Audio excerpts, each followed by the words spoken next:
فقد قال الله عز وجل اعوذ بالله من الشيطان الرجيم اليوم اكملت لكم دينكم واتممت عليكم نعمتي ورضيت لكم الاسلام دینا۔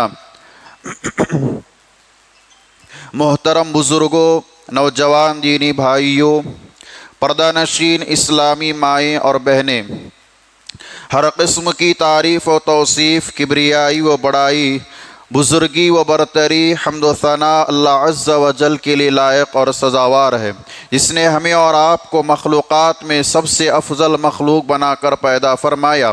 بعدہ درود و سلام کا نزول ہو تمام انبیاء و رسل پر، خصوصاً میرے اور آپ کے آخری نبی جناب محمد الرسول اللہ صلی اللہ علیہ وسلم پر۔ اللہم صلی وسلم علی نبینا محمد وبارک وسلم۔ حاضرین جمعہ، آج کے اس خطبہ جمعہ میں آپ حضرات کے سامنے خطبہ حجۃ الوداع کا پیغام، اس عنوان پر کچھ باتیں رکھنا ہے۔ اللہ تعالیٰ سے دعا ہے کہ رب العالمین جو باتیں ہم اور آپ قال اللہ و قال رسول کی سنتے ہیں، سنی ہوئی باتوں پر مجھے اور آپ کو عمل کی توفیق دے، آمین۔ حاضرین گرامی، اللہ رب العالمین نے محمد الرسول اللہ صلی اللہ علیہ وسلم کو 40 سال کی عمر میں نبوت کا تاج پہنایا۔ نبی علیہ السلام 23 سال کے اس مدت میں اللہ رب العالمین کے دین کو کما حقہ پہنچایا۔ اللہ کے نبی صلی اللہ علیہ وسلم نے رب العالمین کے دیے ہوئے پیغام کو اپنی امت تک جیسے اللہ تعالیٰ نے دیا تھا ویسے ہی من و عن تمام لوگوں کے پاس، تمام لوگوں کے سامنے پیش فرمایا۔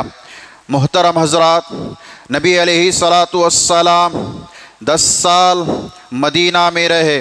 ان 10 سال میں آپ علیہ السلام سن 10 ہجری میں صحابہ کرام سے فرمایا کہ اے میرے صحابہ، اس سال میں حج کرنا چاہتا ہوں۔ تو سارے صحابہ کرام، ساری صحابیات نبی علیہ السلام کے ساتھ حج کرنے کے لیے تیار ہو گئے۔ صحابہ کرام میں حضرت معاذ رضی اللہ تعالی عنہ سے ملاقات جب نبی سے ہوئی تو نبی کریم علیہ السلام نے حضرت معاذ رضی اللہ تعالی عنہ سے فرمایا یا معاذ انکا عسیٰ اللہ تلقانی بعد عامی ھذا، اے معاذ مجھے اس بات کا اندیشہ ہے کہ آج کے بعد یہ میری اور تمہاری آخری ملاقات ہو۔ آئندہ سال جب تم مجھے ملو تو مجھے نہ پاؤ گے، بلکہ تمہارا گزر میری قبر کے پاس سے اور میری مسجد سے ہوگا۔ یہ سننا تھا۔ حضرت معاذ رضی اللہ تعالیٰ عنہ کے بارے میں کہتے ہیں معاذ رضی اللہ عنہ بکا جشعا لفراق رسول اللہ صلی اللہ علیہ وسلم، آپ رونے لگے زار و قطار کہ نبی صلی اللہ علیہ وسلم سے جدائی ہو رہی ہے۔ تو گویا کہ نبی علیہ السلام نے حضرت معاذ کو اس بات کی طرف اشارہ کرنا چاہا کہ مجھے اب اس دنیا سے رخصت ہونا ہے، یہی ہماری اور تمہاری آخری ملاقات ہے۔ نبی علیہ السلام صحابہ کرام کو لے کر اب حج کے لیے روانہ ہو رہے ہیں۔ مفسرین، تاریخ نگاروں نے اور علماء نے لکھا ہے کہ نبی صلی اللہ علیہ وسلم نے 24 یا 25 ذی قعدہ کو مدینہ سے سفر حج کی شروعات کی۔ نبی صلی اللہ علیہ وسلم اپنے صحابہ کرام کو لے کر ذوالحلیفہ پہنچے۔ یہاں سے آپ نے احرام باندھا اور تقریباً 4 ذی الحجہ کو آپ صلی اللہ علیہ وسلم اپنے صحابہ کو لے کر مکہ پہنچے، اور اس درمیان حج کے جو ایام ہیں، حج کے جو دن ہیں، ان میں آپ نے صحابہ کرام کو حج کے ارکان سکھائے اور فرمایا صحابہ خذوا عنی مناسککم، مجھ سے تم حج کے سارے مناسک، سارے احکامات سیکھ لو، ایسا لگتا ہے کہ آئندہ سال تم مجھے نہ پاؤ گے۔ نبی صلی اللہ علیہ وسلم نے صحابہ کرام کے سامنے اس بات کو بھی رکھا کہ مجھے جس کام کے لیے اللہ نے بھیجا تھا اب وہ کام مکمل ہو چکا ہے، اب مجھے اس دنیا سے رخصت ہونا ہے۔ حاضرین گرامی، نبی علیہ السلام نے مینا میں خطبہ دیا، عرفات میں خطبہ دیا، یوم النحر عید کے موقع پر خطبہ دیا۔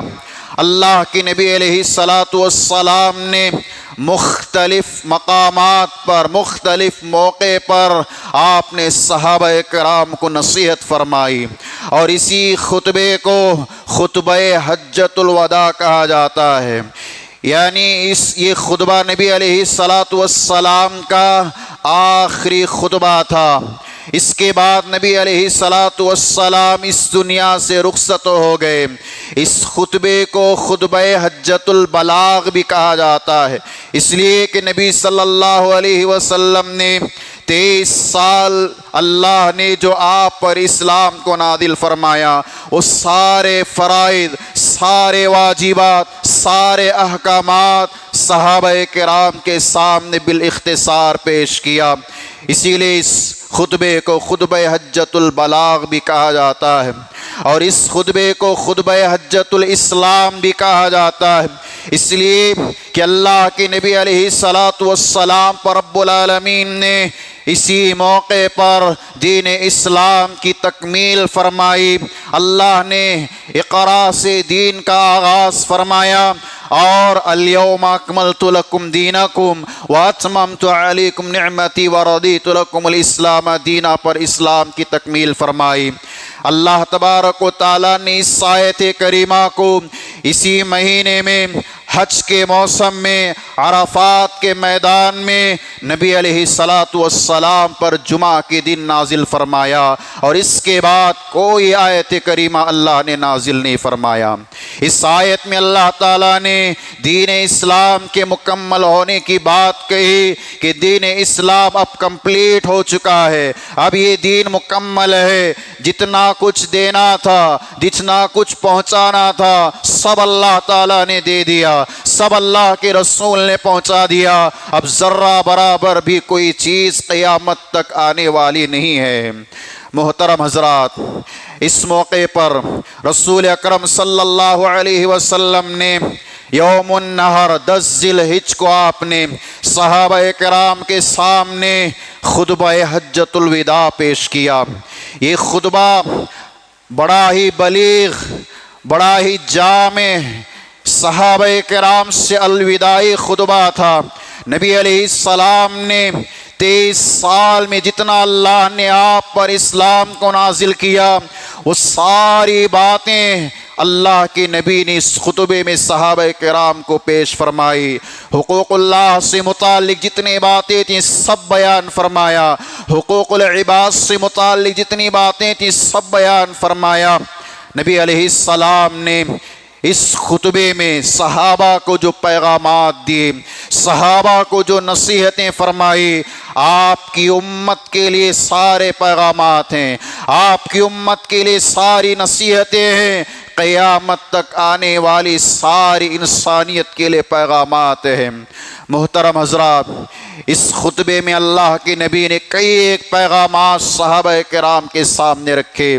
آپ علیہ السلام نے اپنے خطبے کا ارشاد فرمایا، کہا ان الزمان قد استدار کہیئتہ یوم خلق اللہ السماوات والارض۔ اے میرے صحابہ سنو، صحابہ کرام سے کہا کہ سارے کے سارے خاموش ہو جاؤ۔ صحابہ کرام سارے خاموش ہو گئے، اور صحابہ کرام نبی کی باتیں کیسے سنتے تھے؟ صحابی کہتے ہیں کہ نبی صلی اللہ علیہ وسلم جب بات کرتے تو صحابہ خاموش ہو جاتے تھے، صحابہ ایسے بیٹھتے تھے کأنما علی رؤوسنا الطیر، گویا کہ ان کے سروں پر پرندے بیٹھے ہوئے ہیں، اگر ہلیں گے تو اڑ جائیں گے۔ اتنے خاموش، با ادب، ادب و احترام کا خیال کرتے ہوئے صحابہ نبی کے سامنے بیٹھ جاتے. نبی نے خاموش کرایا صحابہ کرام کو. 1,00,000 سے زیادہ صحابہ کرام اس مجمع میں موجود ہیں. نبی علیہ السلام اونٹنی پر سوار ہیں. آپ کے پیچھے حضرت اسامہ ابن زید رضی اللہ تعالیٰ عنہ آپ کو دھوپ سے بچانے کے لیے چادر کو اڑا دیا ہے. نبی صلی اللہ علیہ وسلم اپنا سر اونچا کر کے صحابہ سے کہتے ہیں سنو کہ زمانہ گھوم گھما کر ویسی ہی حالت پر آج آ گیا ہے جیسے اللہ تعالیٰ نے آسمان و زمین کو پیدا کیے وقت تھا. پیارے نبی علیہ السلام نے فرمایا صحابہ سنو السنہ 12 شہرم کہ سال 12 مہینوں کا ہوتا ہے اور ان 12 مہینوں میں 4 مہینے حرمت والے ہیں. 3 متوالیات ذو القعدہ ذو الحجہ والمحرم. 3 مہینے پے در پہ ذو القعدہ ذو الحجہ محرم آتے ہیں. ورجب مضر الذی جمادہ بین جمادہ و شعبان. اور رجب کا ایک مہینہ جو جمادہ اور شعبان کے درمیان آتا ہے. یہ 4 مہینے حرمت والے ہیں اور اللہ نے اس کا تذکرہ اپنے کلام میں یوں کیا ان عدت الشہور عند اللہ 12 شہرا. اور اس کے بعد اللہ تعالیٰ نے کہا کہ اے لوگو تم اپنے آپ پر ان 4 حرمت والے مہینوں میں ظلم نہ کرو, نافرمانی نہ کرو, اللہ کو ناراض نہ کرو. پھر نبی علیہ السلام نے صحابہ سے سوال کیا اے صحابہ یہ کون سا مہینہ ہے؟ کیا یہ مہینہ ذی الحجہ کا مہینہ نہیں ہے؟ صحابہ کرام نے کہا اللہ تعالیٰ اور اللہ کا رسول بہتر جانتے ہیں. صحابہ کہتے ہیں کہ ہم سمجھ گئے ہو سکتا ہے اللہ کے نبی اس مہینے کا نام بدل کر دوسرا رکھ دے. آپ نے پھر پوچھا کیا یہ شہر بلد حرام نہیں ہے؟ ہم نے کہا اللہ اور اس کے رسول بہتر جانتے ہیں. صحابہ نے سوچا ہو سکتا اللہ کے نبی اس شہر کا نام بدل کر دوسرا رکھ دے. پھر نبی علیہ السلام نے فرمایا کہ آج کا دن یہ حرمت والا نہیں ہے, آج کا دن یہ یوم النحر نہیں ہے. صحابہ نے سوچا کہ ہو سکتا ہے نبی صلی اللہ علیہ وسلم اس دن کو بدل کر کوئی اور دن رکھ دے. نبی علیہ السلام نے کہا کہ یہ مہینہ ذو الحجہ کا مہینہ, یہ شہر بلد حرام مکہ اور یہ دن یوم النحر اضحیہ قربانی کا دن ہے. اب نبی صلی اللہ علیہ وسلم نے صحابہ کرام کے سامنے سارے حقوق بیان کیے. کہا اے صحابہ سنو ان دماءکم و اموالکم و اعراضکم حرام علیکم کا حرمت یومکم ھذا فی شہرکم ھذا وفی بلدکم ھذا. اے میرے صحابہ سنو تم پر آپس میں ایک دوسرے کا خون, تمہارے اوپر آپس میں ایک دوسرے کا مال, تمہارے اوپر آپس میں ایک دوسرے کی عزت ایسی ہی حرام ہے جیسے یہ حرمت والا مہینہ حرام ہے, جیسے یہ شہر مکہ حرام ہے, جیسے یہ دن حرام ہے. ایسے ہی ایک مسلمان کا خون دوسرے مسلمان پر حرام ہے. کسی مسلمان کے لیے جائز نہیں ہے کہ وہ کسی مسلمان کا ناحق قتل کرے, اس کا مرڈر کرے, اس کو ناحق جان سے مار دے. یہ سب سے پہلا پیغام نبی کا اپنی امت کے لیے تھا.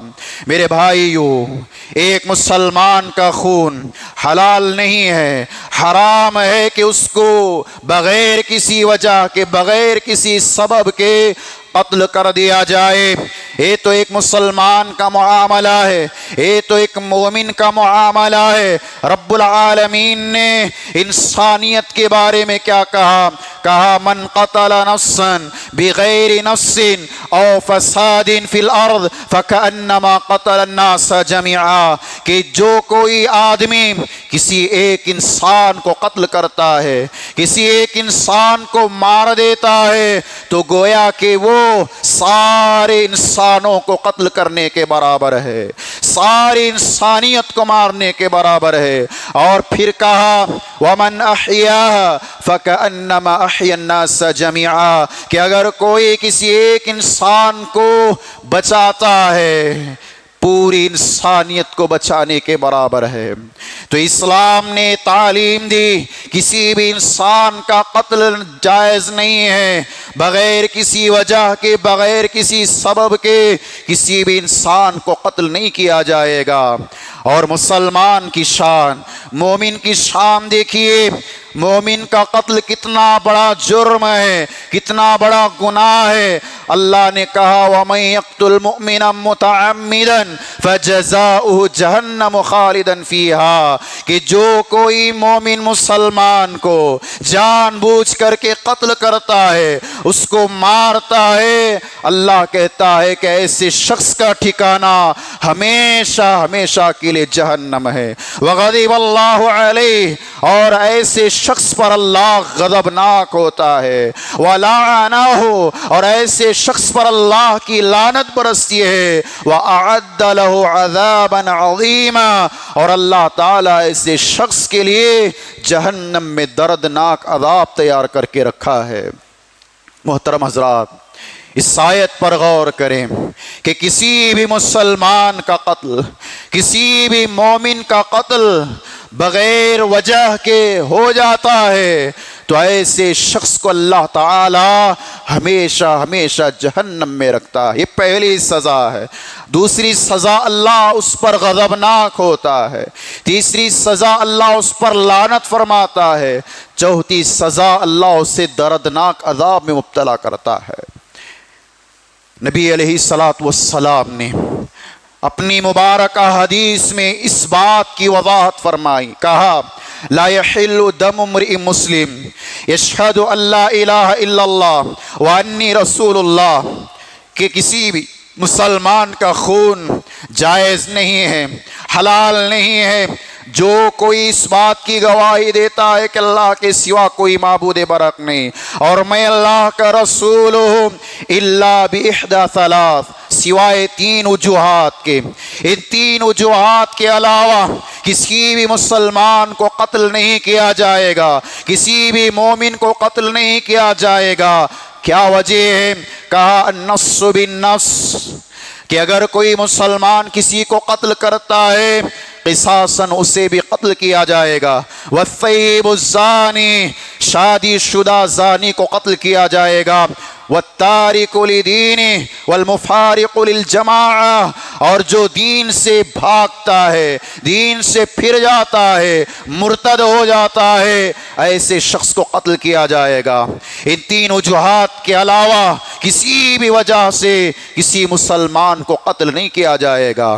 نبی علیہ السلام نے کسی مسلمان کے قتل کی جو سزا یا وعید سنائی ہے، آپ احادیثیں پڑھیں گے معلوم ہوگا۔ پیارے نبی علیہ السلام نے کہا لَزَوَالُ أَهْوَنُ عَلَى اللَّهِ، لَزَوَالُ الدُّنْيَا أَهْوَنُ عَلَى اللَّهِ مِنْ قَتْلِ مُؤْمِنٍ بِغَيْرِ حق، کہ دنیا کا خاتمہ ہو جائے، دنیا تباہ و برباد ہو جائے، یہ اللہ کے نزدیک سب سے ہلکا ہے مومن کے قتل کے مقابلے میں۔ اور نبی علیہ السلام نے ایک حدیث میں کہا لو ان اہل السماء والارض اشترکوا فی دم مؤمن، کہ اگر ایک مومن کے قتل پر یا ایک مومن کے قتل میں آسمان و زمین والے سب کے سب شریک ہو جائیں، ایک مومن کے قتل میں ساری مخلوق جمع ہو جائے، پیارے نبی علیہ السلام کہتے ہیں لَأَكَبَّهُمُ اللَّهُ فِي النَّارِ، اللہ سب کو جہنم میں ڈال دے گا، سب کو جہنم میں داخل کرے گا۔ مومن کا اللہ کے یہاں یہ مقام ہے۔ نبی علیہ السلام نے فرمایا قیامت کے دن سب سے پہلے حقوق اللہ میں نماز کے بارے میں پوچھا جائے گا۔ اول ما یحاسب به العبد یوم القیامت الصلاۃ، اور حقوق العباد میں اول ما یقضى بین الناس یوم القیامت فی الدماء، خون کے بارے میں سوال ہوگا، خون کے بارے میں بندوں سے متعلق سب سے پہلا پوچھا جائے گا۔ میرے بھائیوں، ہم اور آپ غور کریں، نبی صلی اللہ علیہ وسلم نے اس بات کو کیوں رکھا کہ ایک مسلمان کا خون دوسرے مسلمان پر ایسی ہی حرام ہے جیسے یہ مہینہ حرام ہے، یہ شہر حرام ہے، یہ دن حرام ہے، اس لیے کہ نبی صلی اللہ علیہ وسلم کے زمانے سے پہلے زمانے جاہلیت میں خون کے لوگ پیاسے تھے، جس طرح سے پانی سستا ہے ایسی ہی انسانوں کا خون سستا تھا، پانی کی طرح لوگ خون کو بہایا کرتے تھے۔ نبی نے فرمایا کہ مومن کو قتل نہیں کیا جائے گا، مسلمان کا قتل حرام ہے۔ میرے بھائیو، ہم اور آپ دیکھیں کہ ہمارے معاشرے میں خون کتنا سستا ہو چکا ہے، بغیر کسی وجہ کے، بغیر کسی سبب کے ایسی ہی بات بات میں لڑائی جھگڑے ہو گئے اور اس کو قتل کر دیا، اس کا مرڈر کر دیا، اس کو اس دنیا سے اٹھا دیا۔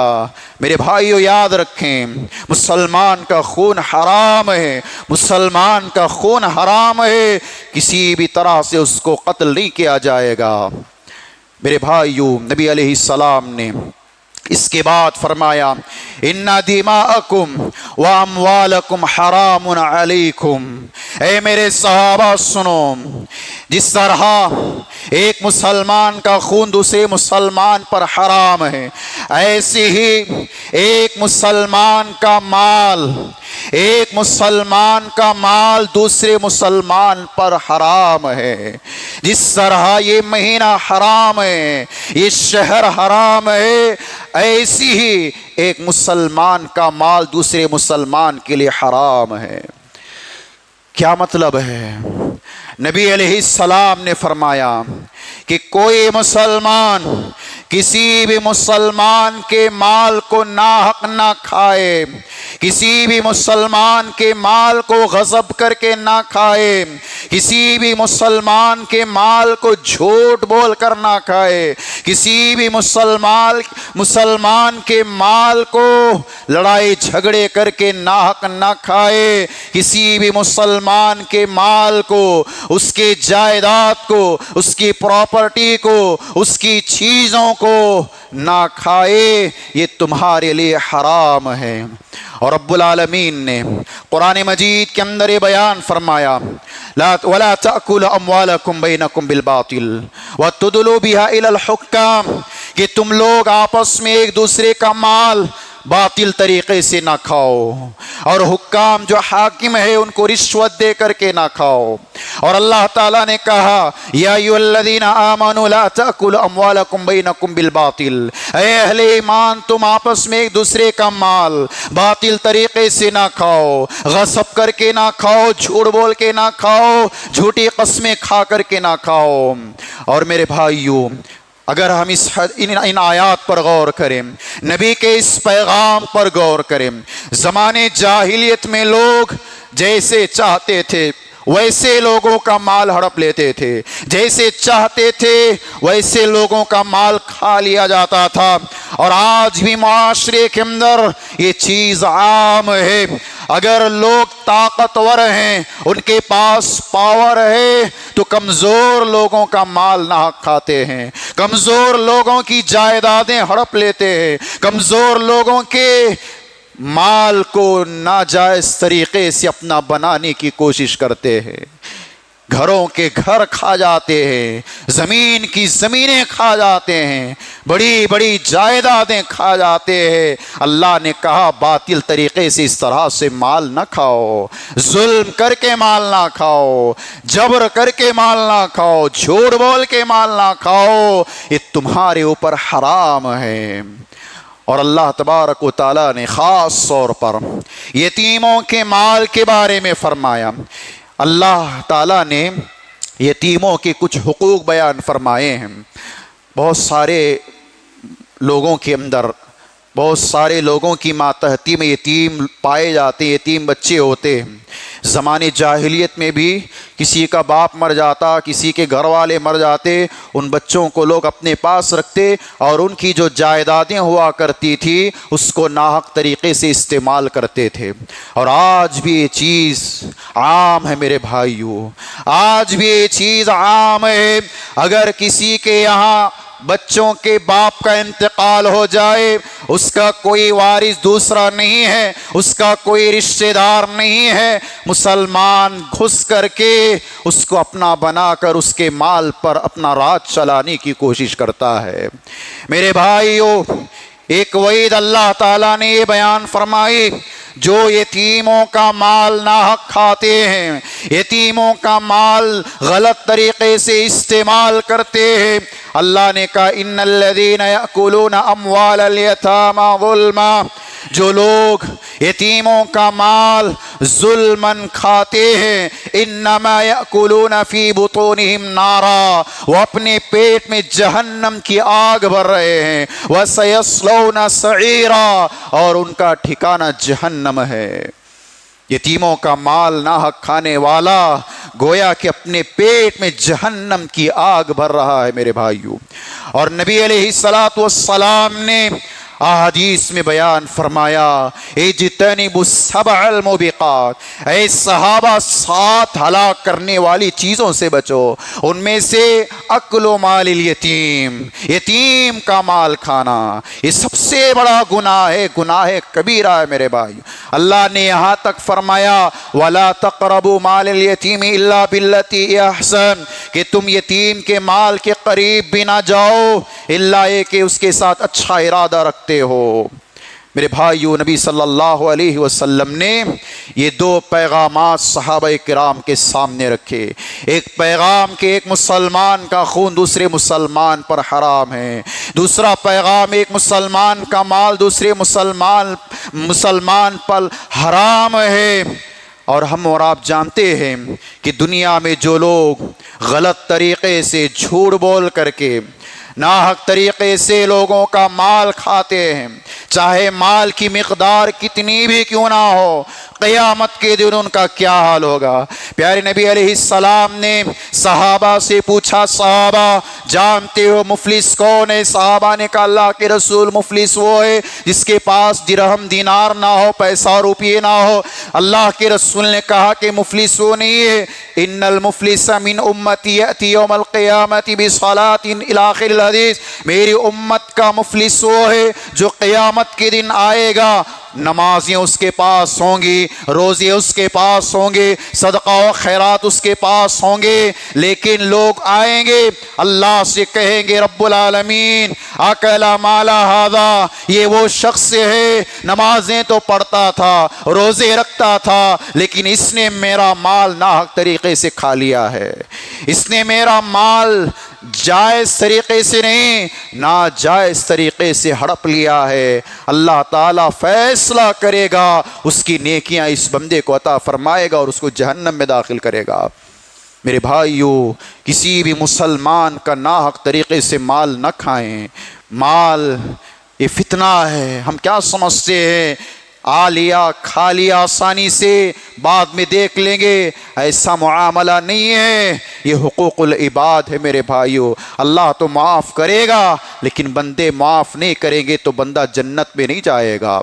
پھر آپ علیہ السلام نے تیسرا پیغام یہ دیا، کہا الا کل شیء من امر الجاہلیت تحت قدمی موضوع، اے صحابہ سنو، زمانے جاہلیت میں جتنے کام کیے جاتے تھے، زمانے جاہلیت میں جتنی رسم و رواجیں کی جاتی تھیں، سارے امور سارے کاموں کو میں اپنے پیروں تلے رون دیتا ہوں، سب کو ختم کر دیتا ہوں۔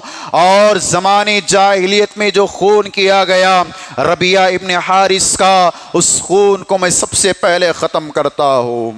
میرے بھائیو، زمانے جاہلیت میں بہت ساری رسم و رواج پائی جاتی تھیں، نبی صلی اللہ علیہ وسلم نے اس موقع پر سارے رسم و رواج کو ختم کر دیا، سارے رسم و رواج کو ختم کر دیا۔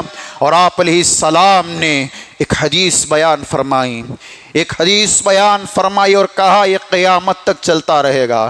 کہا اربع فی امتی من امر الجاہلیہ لا یترکوہن، کہ 4 چیزیں ایسی ہیں میری امت میں ہمیشہ رہیں گی، لوگ اس کو نہیں چھوڑیں گے، ہمیشہ اس پر عمل کرتے رہیں گے۔ سب سے پہلی چیز آپ نے فرمائی، کہا الفخر فی الاحساب، حسب و نسب پر فخر کریں گے۔ دوسری چیز والطعن فی الانصاب، حسب و نسب خاندان پر لان تان کریں گے۔ والاستسقاء بالنجوم، تیسری چیز ستاروں سے بارش طلب کریں گے، ستاروں سے بارش کا عقیدہ رکھیں گے۔ اور چوتھی چیز والنیاحہ، عورتیں نوحہ کریں گی۔ یہ چار چیزیں ایسی ہیں جو میری امت کے لوگ نہیں چھوڑیں گے، ان کو برابر کرتے رہیں گے۔ اور ہم اور آپ آج بھی دیکھ لیں، لوگ پہلی چیز دوسری چیز جو نبی نے بیان فرمائی، خاندان کا معاملہ۔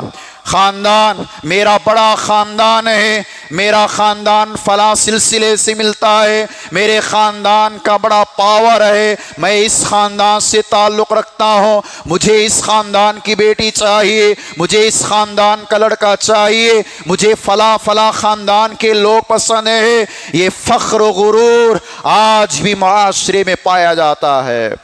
نبی نے کہا کہ یہ لوگ نہیں چھوڑیں گے۔ اور نسب، ایک دوسرے کو لان تان کرتے ہیں کہ فلاں خاندان والے ایسے ہیں، فلاں قبیلے والے ایسے ہیں، فلاں کا نسب ایسا ہے، اس کی لان تان کرتے رہیں گے۔ نبی علیہ السلام نے کہا کہ یہ لوگ نہیں چھوڑیں گے۔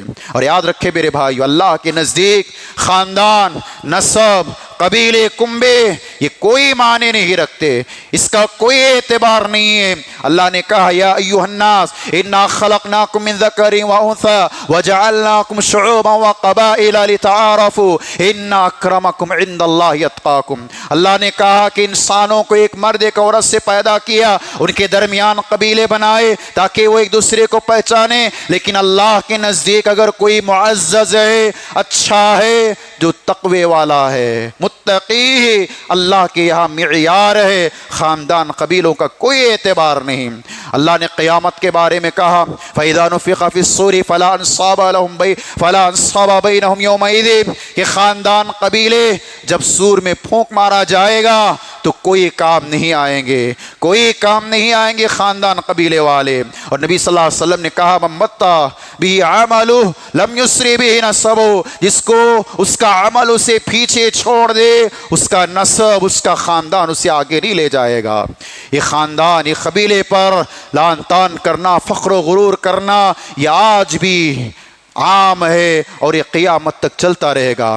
نبی صلی اللہ علیہ وسلم نے استسقاء بالنجوم کے بارے میں کہا، لوگ عقیدہ رکھیں گے ستاروں کے ذریعے سے بارش ہوئی۔ نبی صلی اللہ علیہ وسلم کے زمانے میں کچھ صحابہ نے صبح اس حال میں کہ نبی نے کہا کہ کافر ہو گئے، کچھ صحابہ نے صبح اس حال میں کی کہ مسلمان رہے۔ صحابہ پریشان، کیا بات ہے؟ کہا کہ جن لوگوں نے یہ کہا کہ کل رات میں جو بارش ہوئی ہے وہ ستاروں کی وجہ سے، وہ کافر ہو گئے، اور جنہوں نے کہا کہ بارش کو نازل کرنے والا اللہ تعالیٰ ہے، رات میں اللہ نے بارش نازل فرمایا ہے، یہ مسلمان ہو گئے۔ تو گویا کہ ستاروں کے ذریعے سے عقیدہ رکھنا کہ بارش ستاروں کے ذریعے سے نازل ہوتی ہے، نہیں، بلکہ بارش اللہ تعالیٰ نازل فرماتا ہے۔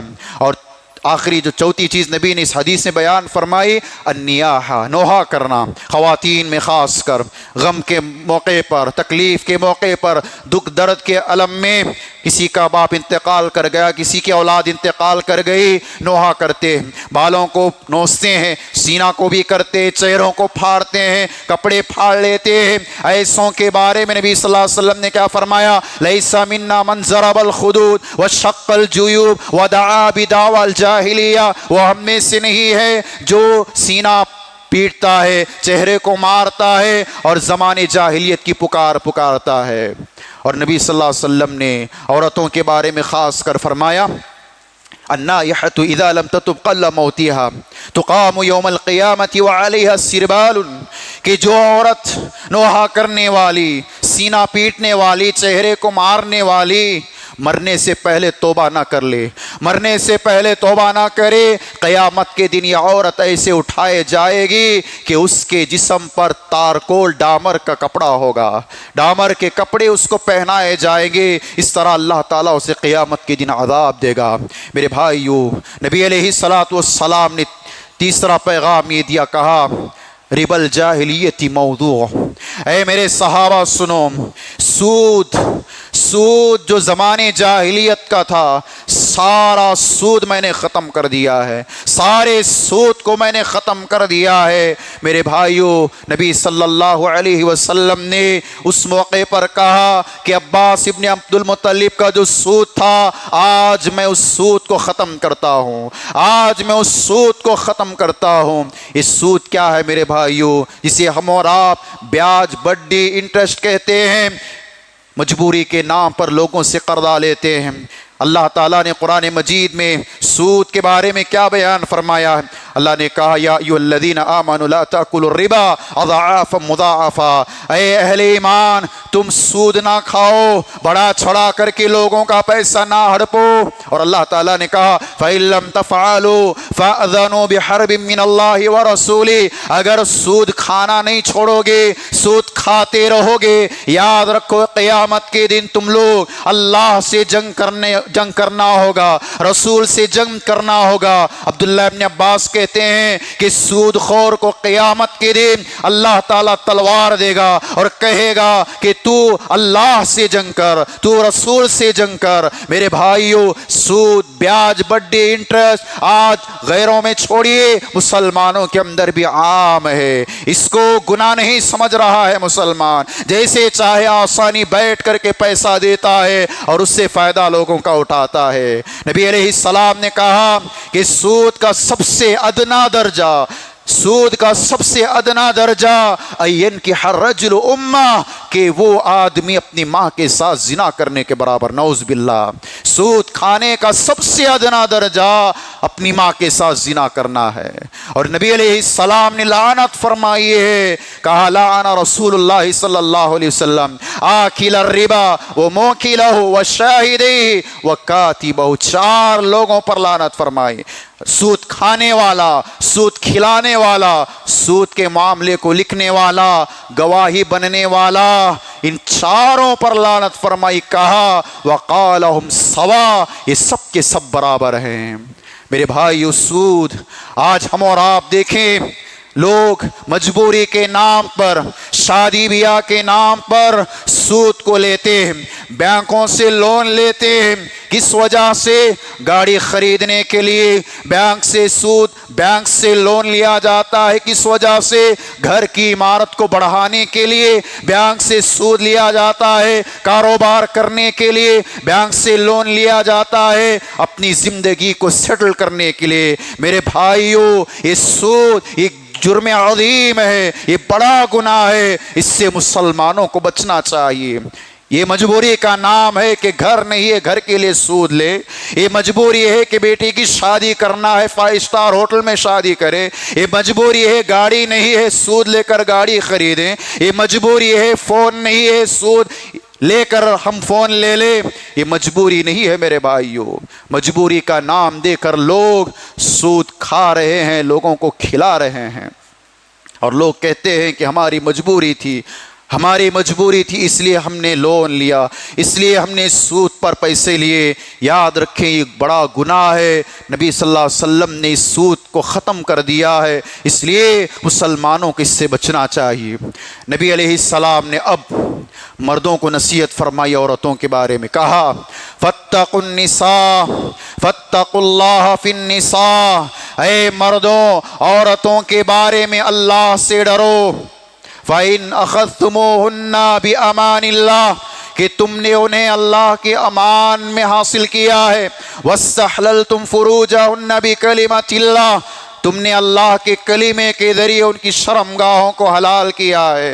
عورتوں کے بارے میں اللہ سے ڈرو، عورتوں کے بارے میں اللہ سے ڈرو۔ اور نبی صلی اللہ علیہ وسلم نے کہا کہ اگر تمہاری خواتین کوئی غلطی کر جائیں تو انہیں زیادہ ڈانٹو مت، انہیں مارو مت، اگر مارنا بھی ہے تو ایسی مارو کہ انہیں کوئی نشان چہرے پہ نہ لگے۔ تنبیہ کرو میرے بھائیوں، مردوں کو نصیحت کی نبی علیہ السلام نے۔ آج ہم اور آپ دیکھیں کہ بیویاں کتنی مظلوم ہیں، گھروں میں کتنی مظلوم ہیں، کہیں پر بھی جا کر آپ دیکھ لیں، فلاں مرد نے اپنی بیوی پر ظلم کیا، فلاں مرد نے اپنی بیوی کو مار دیا، فلاں مرد نے چھوٹی موٹی غلطی پر اپنی بیوی کو اتنی بڑی سزا دے دی۔ ایک خادم نبی کے پاس آیا اور کہا اللہ کے رسول، ایک شخص آیا اور کہا اللہ کے رسول میرے پاس خادم ہے، میں اس کو غلطی پر کتنا معاف کروں؟ آپ نے کہا فاعف عنہ کل یوم 70 مرہ، کہ اگر یہ دن میں 70 مرتبہ بھی غلطی کرے تو تم اس کو معاف کرو۔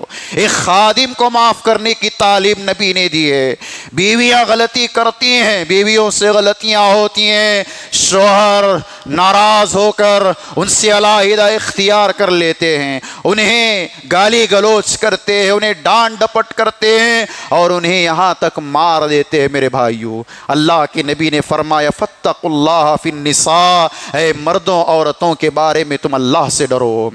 اور وہ لوگ جن کے یہاں 2 سے 3، 3 سے 4 بیویاں ہیں، اور شریعت کا یہ حکم ہے مثنی و ثلاث و رباع، اگر طاقت رکھتے ہو 1، 2، 3، 4 شادیاں کر سکتے ہو، لیکن اللہ نے ایک شرط لگائی، کہا فَإِنْ خِفْتُمْ أَلَّا تَعْدِلُوا فَوَاحِدًا، کہ اگر تم طاقت نہیں رکھتے انصاف کرنے کی، طاقت نہیں رکھتے ان کو سنبھالنے کی، ایک پر بس کرو، ایک پر کافی ہو جاؤ۔ آج جن کے یہاں 2 سے 3 بیویاں ہیں، شروع میں 2 سے 3 کر لیتے ہیں، لیکن جب انصاف کرنے کی باری آتی ہے، ایک کے ساتھ انصاف کرتے ہیں، دوسرے کے ساتھ بے انصافی کرتے ہیں، ایک کے ساتھ اچھا سلوک کرتے ہیں، دوسری کے ساتھ بس سلوکی اور ظلم کرتے ہیں۔ میرے بھائیوں، پیارے نبی صلی اللہ علیہ وسلم نے کہا من کانت لہ امرأتان، جس کی 2 بیویاں ہوں اور وہ صرف ایک بیوی کے پاس جاتا ہے، ایک ہی بیوی سے محبت کرتا ہے، اسی کو چاہتا ہے، اسی کا خیال کرتا ہے، جاء یوم القیامت وشقہ مائل، قیامت کے دن ایسا شخص آئے گا کہ اس کا ایک بازو کٹا ہوا ہوگا۔ انصاف کرنے کی تعلیم نبی نے بیویوں کے درمیان سکھائی ہے۔ میرے بھائیوں، نبی صلی اللہ علیہ وسلم نے کہا فاتقوا اللہ فی النساء، اے مردو تم عورتوں کے بارے میں خیال رکھو، ان کے بارے میں ڈرو، ان کو زیادہ تکلیف نہ دو، ان کے ساتھ اچھا سلوک کرو۔ میرے بھائیو، ایک آخری بات بتا کر اپنی بات ختم کر دوں۔ مردوں کے بارے میں اللہ نے کہا، نبی صلی اللہ علیہ وسلم نے کہا، اب عورتوں کو نصیحت فرمائی، کہا یا معاشر النساء، اے معاشرے کی عورتوں، تصدقنا فإنی اریتکن اکثر من اہل النار، کہ تم لوگ صدقہ زیادہ کرتے رہو، صدقہ و خیرات کرتی رہو، کیوں؟ اس لیے کہ میں نے تمہیں جہنم میں سب سے زیادہ جلتے ہوئے دیکھا ہے۔ کیوں؟ صحابیہ نے پوچھا اللہ کے رسول کیا وجہ ہے؟ نبی نے کہا تکفرن اللعن تکفرن اللعن، کہ تم لوگ لعن تان کرتی ہو اور شوہروں کی نافرمانی کرتی ہو، لعن تان کرنا تمہارا مشغلہ بن گیا ہے اور شوہروں کی نافرمانی تم کرتے رہتی ہو، اسی لیے تمہیں جہنم میں سب سے زیادہ جلایا جا رہا ہے۔ مردوں کو نصیحت کی کہ عورتوں کے بارے میں ڈرو، عورتوں کو نصیحت کی کہ شوہروں کی نافرمانی نہ کرو، ان کا ادب و احترام کرو، ان کے ساتھ اچھا برتاؤ کرو، ان کا ہر لحاظ سے خیال کرو۔ یہ نصیحت نبی علیہ السلام نے صحابہ کرام کو حجۃ الوداع کے موقع پر بیان فرمائی۔ میرے بھائیوں، اور کئی ایک پیغامات آپ علیہ السلام نے اپنے اس خطبہ حجۃ الوداع میں دیا ہے۔ یہ پیغامات صرف آپ کے صحابہ تک نہیں بلکہ آپ کی ساری امت تک کے لیے، قیامت تک آنے والی ساری انسانیت تک کے لیے پیغامات ہیں۔ ان پیغامات پر ہم اور آپ عمل کریں۔